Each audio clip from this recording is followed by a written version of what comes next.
मित्रों नमस्कार। 21वीं सदी का व्यवसाय पुस्तक का भाग 2 और लेसन है आज 8वां, जिसकी हेडिंग है यह आमदनी के बारे में नहीं है, यह तो उन संपत्तियों के बारे में है जिनसे आमदनी उत्पन्न होती है। इसमें हैरानी की कोई बात नहीं है कि बहुत सारे लोग नेटवर्क मार्केटिंग का मूल्य नहीं समझ पाते हैं। दरअसल जो लोग इससे सचमुच जुड़े हुए हैं उनमें से भी कई पूरी तरह नहीं समझ पाते हैं कि वे अपने हाथों में जो अवसर थामे हैं वह कितना मूल्यवान है। जब नेटवर्क मार्केटिंग संबंधी प्रस्तुतियां सुनते हैं तो प्रायः उनका सबसे महत्वपूर्ण सवाल होता है, अगर मैं इस व्यवसाय से जुड़ जाऊं तो कितनी आमदनी हो सकती है। कोई हैरानी की बात नहीं है कि नेटवर्क मार्केटिंग व्यवसाय का प्रचार करने वाले लोग अक्सर इसी बात पर सबसे ज़्यादा जोर देते हैं, आप इसमें हर महीने कितना कमा सकते हैं, हर महीने कितनी आमदनी होगी। यह लोग इसलिए जानना चाहते हैं क्योंकि वे ई या एस क्वाड्रेंट में जीने के संदर्भ में सोचते हैं। वे अपने वर्तमान ई या एस क्वाड्रेंट से होने वाली आमदनी के साथ साथ अतिरिक्त आमदनी करना चाहते हैं, या फिर उसके स्थान पर यह व्यवसाय करने के बारे में सोच रहे हैं। लेकिन नेटवर्क मार्केटिंग का सच्चा मूल्य इससे होने वाली आमदनी नहीं है। आमदनी के साथ समस्या यह है कि यह बेहद सीमित और सीधी प्रक्रिया है। 1 घंटे काम करो $1 कमाओ, 2 घंटे काम करो $2 कमाओ। मतलब यह कि आमदनी पूरी तरह आपकी संलग्नता पर निर्भर करती है, यानी आप कभी नहीं रुक सकते। जैसा मैंने पहले कहा था, यह एक जाल है। अधिकांश लोगों को सहज बोध से इस बात का एहसास हो जाता है, लेकिन वे यह मान लेते हैं कि ज़्यादा आमदनी कमाना ही इस जाल से बाहर निकलने का तरीका है। परंतु ज़्यादा आमदनी कमाने से यह बुनियादी तथ्य बदल नहीं जाता है कि आमदनी आपके बिना नहीं हो सकती। दरअसल होता यह है कि ज़्यादा आमदनी कमाने के चक्कर में अक्सर फंदा और ज़्यादा कसता जाता है। बी और आई क्वाड्रेंट का उद्देश्य ज़्यादा आमदनी कमाना नहीं होता है। उनका उद्देश्य तो उन संपत्तियों का स्वामी बनना होता है जिनसे आमदनी उत्पन्न होती है। अब हेडिंग है आपके मकान के बारे में सच्चाई। अधिकांश लोग जिन चीज़ों को संपत्तियां मानते हैं वे दरअसल संपत्तियां हैं ही नहीं। वास्तव में वे तो दायित्व या ऋण होते हैं। कोई चीज़ संपत्ति है या दायित्व, इसका निर्धारण मूल्य की किसी अमूर्त अवधारणा से नहीं बल्कि कैश फ्लो से होता है। दूसरे शब्दों में, क्या इससे पैसा उत्पन्न हो रहा है और आपकी जेब में जा रहा है, या फिर इससे पैसा आपकी जेब से निकल रहा है। हर चीज़ या तो आपको पैसे कमा कर देती है या आपके पैसे खर्च कराती है। यदि यह आपको पैसे कमाकर नहीं देती है तो यह संपत्ति नहीं है, यह तो दायित्व या ऋण है। बरसों से लोग अपने मकानों का इस्तेमाल एटीएम के रूप में करते आ रहे हैं। वे उनके बदले उधार ले रहे हैं ताकि अपने क्रेडिट कार्ड्स के कर्ज का भुगतान करने के लिए पैसे जुटा सकें। छुट्टियां मनाने जा रहे हैं, एसयूवी खरीद रहे हैं, या चाहे जो कारण हो, संभवतः आपने भी ऐसा किया होगा। यदि आपने ऐसा किया है तो इसका कारण शायद यह है कि आपने पारंपरिक दृष्टिकोण पर चलते हुए अपने मकान को संपत्ति माना होगा और यह सोचा भी नहीं होगा कि दरअसल यह एक क्रेडिट कार्ड है जिसमें छत और गैरेज भी है। आइए मैं स्पष्ट करता हूं कि संपत्ति क्या होती है।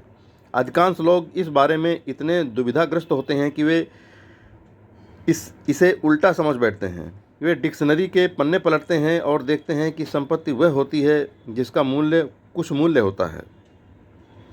देखिए, शायद समस्या मूल्य शब्द में छिपी है। मेरे एक सवाल का जवाब दें, आपके मकान का मूल्य कितना है? इससे पहले कि आप जवाब दें, मैं यह सवाल एक अलग तरीके से पूछना चाहूँगा। आपके मकान से हर महीने आपको कितनी आमदनी होती है? संभावना इस बात की है कि आपका जवाब ये होगा, देखिए कुछ भी नहीं।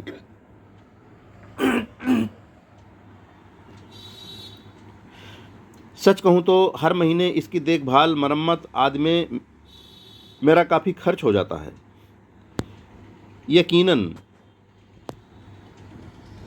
ऐसा इसलिए है क्योंकि आपका मकान संपत्ति नहीं है, यह तो दायित्व है।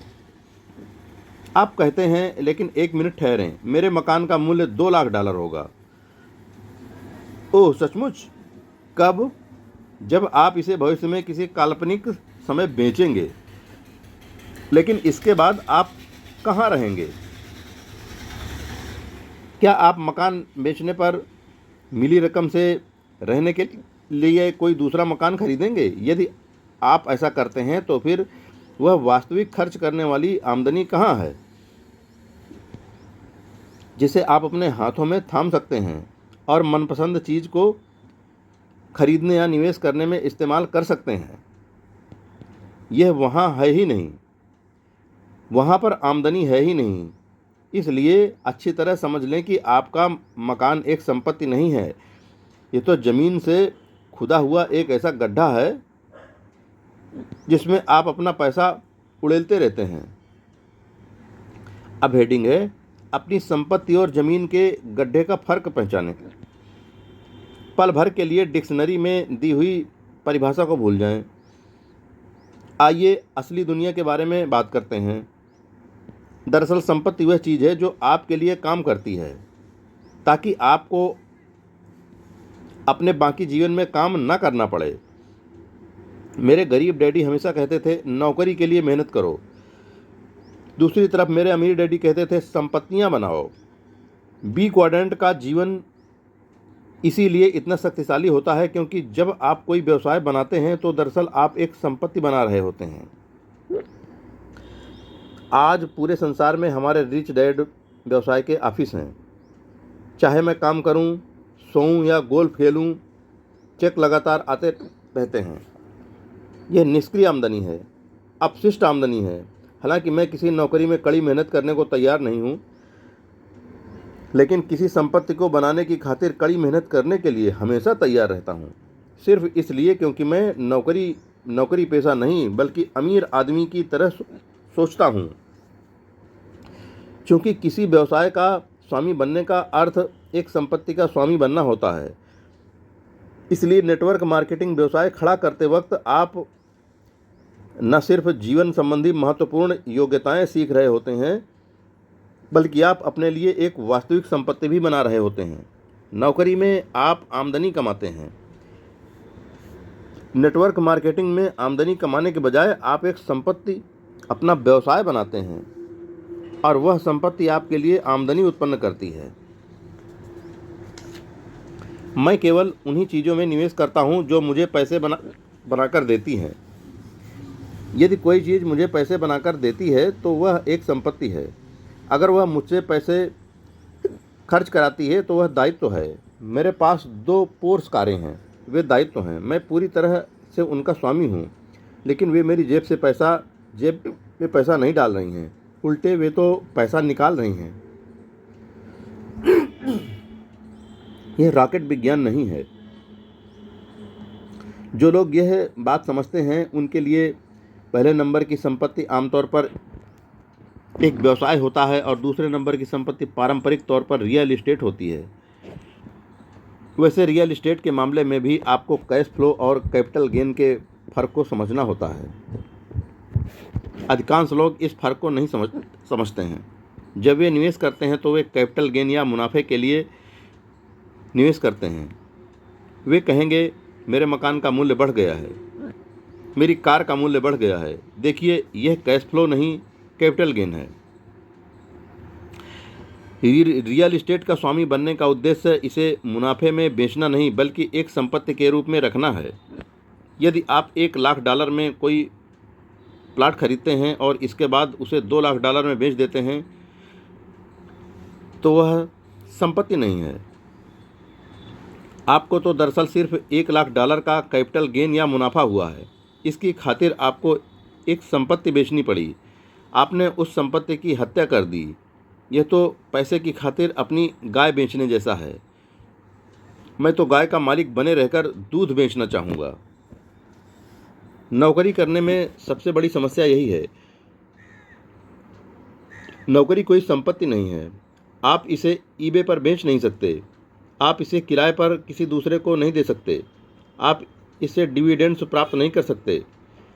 आप जीवन में कई दशक अपने जीवन के सर्वश्रेष्ठ साल किसी ऐसी चीज़ को बनाने में बर्बाद क्यों करें जो संपत्ति नहीं है? या ज़्यादा सटीकता से कहा जाए तो खुद की नहीं बल्कि किसी दूसरे की संपत्ति बनाने में बर्बाद क्यों करें?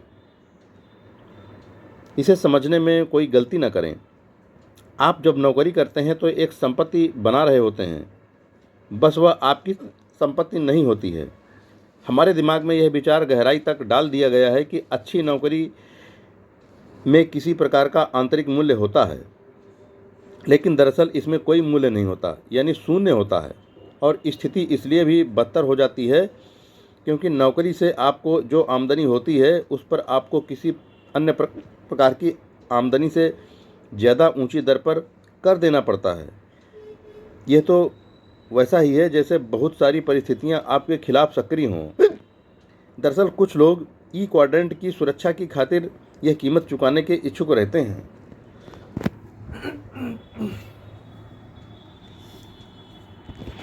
अब हेडिंग है, नेटवर्क मार्केटिंग प्रोडक्ट्स बेचने या आमदनी कमाने के बारे में नहीं है। नेटवर्क मार्केटिंग के संबंध में सबसे लोकप्रिय गलतफहमी यह है कि यह बेचने वाला व्यवसाय है, लेकिन बेचने का अर्थ तो सिर्फ ज़्यादा आमदनी कमाना होता है। जो व्यवसाय सिर्फ बेचने पर आधारित होता है उसमें सबसे प्रमुख समस्या यह है कि जब आप गतिविधि रोक देते हैं तो आमदनी रुक जाती है। सेल्स पर्सन किसी कंपनी की नौकरी कर सकता है या फिर कमीशन पर सामान बेच सकता है। यदि आप किसी डिपार्टमेंट स्टोर के काउंटर के पीछे काम करते हैं तो आप ई क्वाड्रेंट में हैं। दूसरी ओर अगर आप अपने लिए व्यवसाय करते हैं और बीमा, मकान या आभूषण बेचते हैं तो आप एस क्वाड्रेंट में हैं।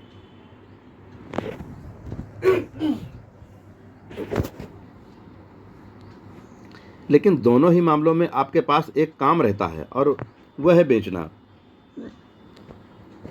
इससे आपकी दौलत नहीं बनेगी या आप आर्थिक रूप से स्वतंत्र नहीं होंगे।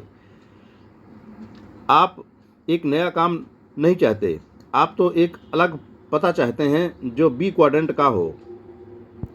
जॉन रॉबर्ट, आपकी बात बिल्कुल सही है। लोग अक्सर यह मान लेते हैं कि इस व्यवसाय में सफल होने का मतलब होता है बिक्री में बेहतरीन होना।